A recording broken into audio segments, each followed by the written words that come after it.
Hello, just a quick thing I wish to say.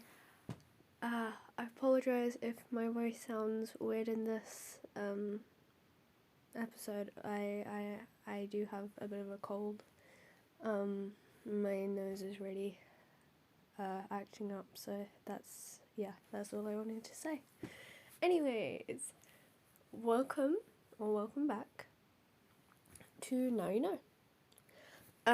This episode we are carrying on with the Japanese urban legends because I can't get enough of them.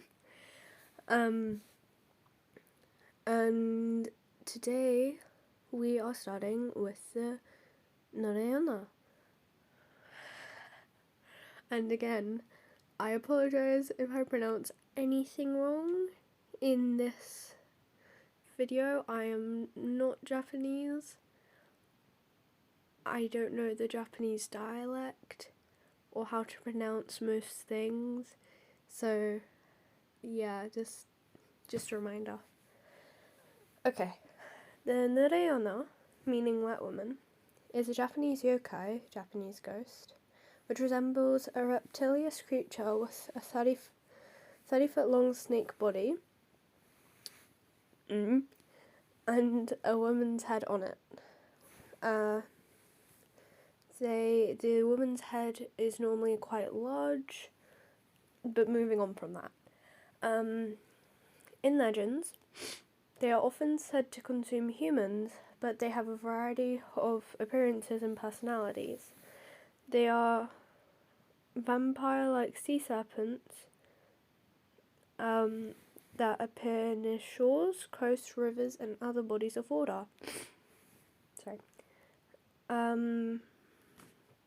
They are most likely to be found on the island of, I apologise if I pronounce this wrong, but Kyushu,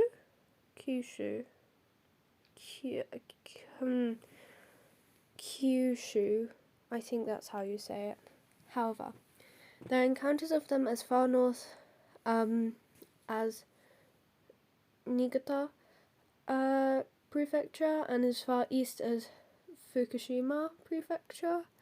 There are two main variants of this yokai. One without arms that is just a serpent with a woman's head, and one with arms that resemble a human's. Apart from this difference in appearance, the two look and act.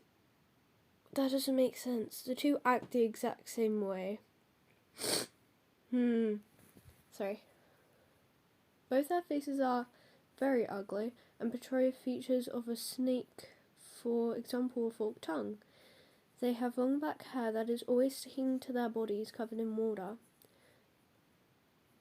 The reason they are called Nure-Onna is due to the fact that they are always soaking wet no matter what, no matter how much they try to dry off.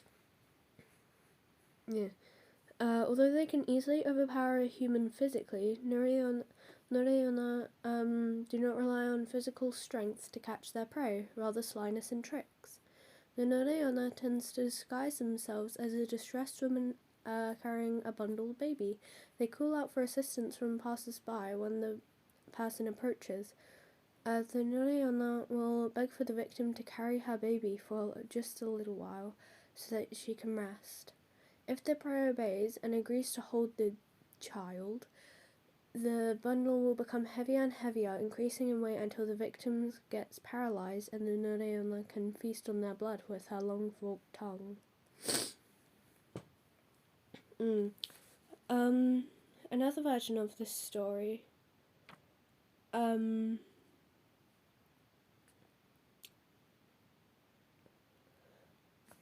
Another version of the story is the complete opposite, where if you agree to take the fake child, she will take it back after a while and allow you to wander off and live.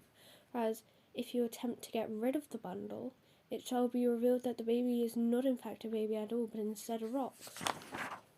The rock will continuously get heavier until the victim is crushed. Another way the Nure-Onna try to trick you into thinking that they are normal women is by sitting with their snake-like tail in the water in order to hide it, the tail fading into the water, hiding it magically.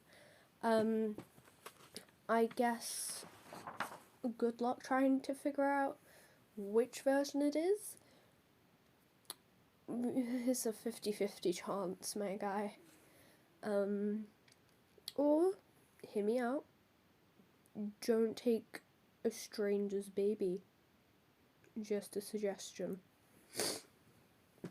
I'm sorry for my sniffles. Moving on to the, once again, I apologise if I butcher this.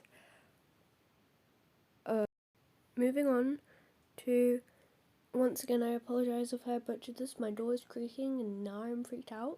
So if there's something there, please don't. Anyways, moving on to, once again, I apologise if I butcher this, the Rokurokubi? Rokurokubi, yeah, that sounds good, maybe. Rokurokubi means pulley neck in English. Rokurokubi is a type of yokai, Japanese ghost. They often appear in classical kaiden and essays.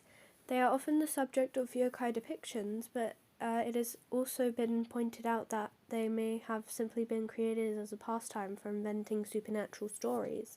Tales of the Rokurokubi and similar stories began appearing in the Edo period and afterwards in literature such as Buya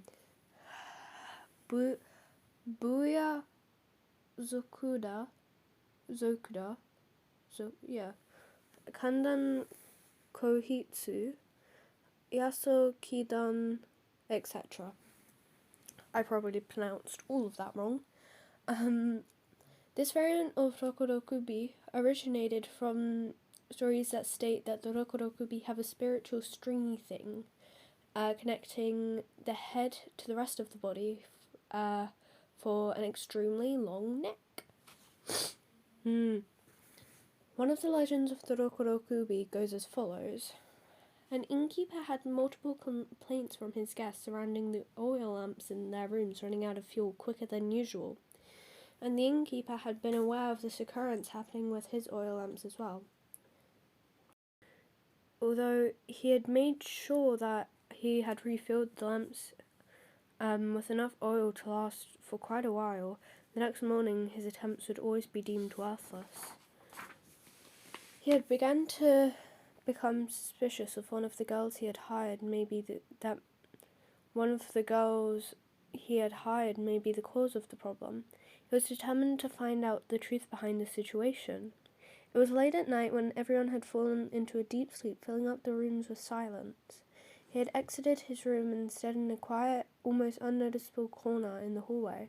He heard some unusual sounds and he noticed one of his employees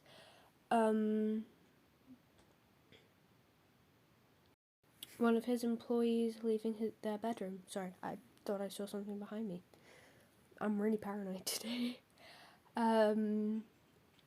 However, he could only see their neck and the head. And try that again. He heard some unusual sounds and he noticed one of his employees leaving their bedroom. However, he could only see her neck and head was making its way down the corridor. Though, the neck was creepily long and pale and seemed very flexible. Although she was out of view, after she was out of view, he took a look in her room, trying to wrap his head around what was happening. Her body was motionless on the bed, seemingly asleep on the futon. Although her head and neck were roaming the place on their own volition. He then followed the same path as the woman's neck to see where it was going. The head was in one of the guest rooms, and the innkeeper tried his best to stay unnoticed, pressing himself against the wall as tightly as possible. He watched her hungrily consume every last drop of the lamp oil.